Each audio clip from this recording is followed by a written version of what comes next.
មុននឹងឈានចូលទៅទស្សនាក៏សូមអនុញ្ញាតគោរពជម្រាបសួរទៅកាន់ពុកម៉ែបងប្អូនក៏ដូចជាប្រិយមិត្តទាំងអស់គ្នា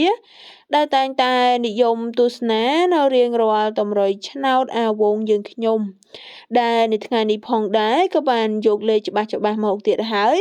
ដើម្បីចែកជាតម្រុយឆ្នោតអាវងយួនជូនទៅកាន់ពុកម៉ែបងប្អូន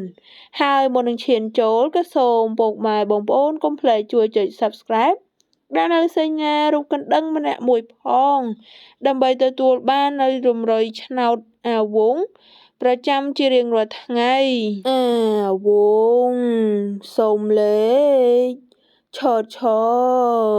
អូខ្ញុំដាអាវងសូមលេខឆោតដាពីអាវងសូមលេខ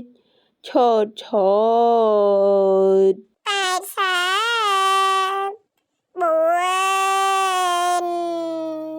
អាវ